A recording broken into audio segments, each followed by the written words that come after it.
கிராமத்தில் ஒரு மாலை நேரம் மழை சின்ன சின்ன துளிகளாக விழுந்து கொண்டிருந்தது. தாத்தா, ஒரு ஸ்பெஷல் மாய கதை சொல்லுங்க. தாத்தா சிரித்தார். பழைய அரணிலிருந்து ஒரு பழைய தோல் அட்டை புத்தகத்தை எடுத்தார். இது சாதாரண புத்தகம் இல்லடா, இது மாய புத்தகம். பல ஆண்டுகளுக்கு முன்பு ஒரு பெரிய இராச்சியம் இருந்தது. அந்த நாட்டின் அரசன் ரொம்ப நல்லவர். ஆனால் அவனுடைய உயிர் ஒரு மாய வாள் இருந்தது. அரசனுக்கு உயிர் வாழிலா தாத்தா?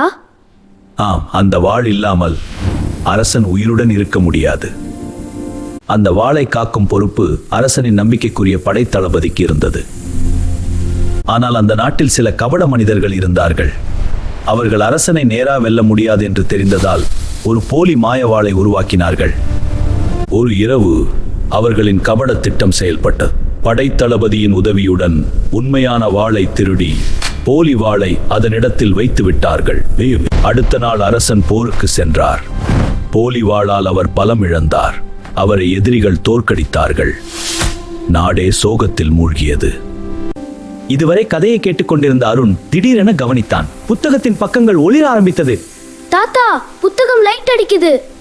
அதுதான் இதன் ரகசியம்.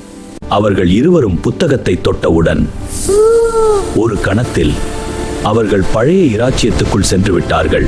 அது அரசன் வாழ்ந்த காலம். அருண், நாம் இப்போ கால நேர பயணம் பண்ணிட்டோம்.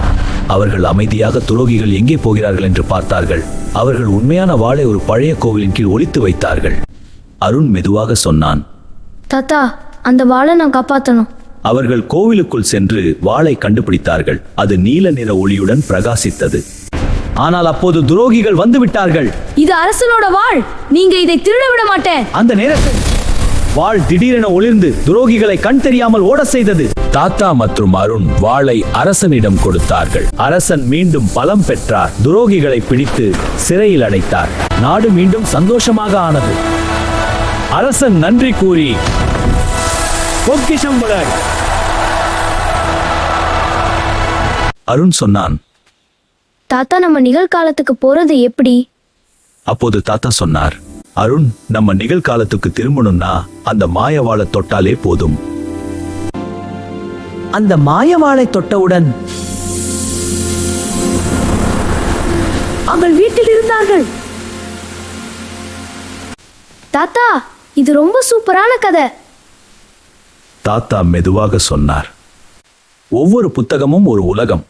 அதை திறந்தால் நாம் காலத்தையும் தாண்டி பயணம் செய்யலாம். அருண் தினமும் புத்தகம் படிக்க ஆரம்பித்தான். புத்தகங்கள் நம்மை அறிவிலும் கற்பனையிலும் காலத்திலும் பயணம் செய்ய வைக்கும். தைரியம் மற்றும் நம்பிக்கை இருந்தால் எந்த துரோகத்தையும் வெல்லலாம். புத்தகம் திற உலகம் திறக்கும். வணக்கம் நண்பர்களே, மேஜிக் குட்டி கதைகளுக்கு வரவேற்கிறோம்.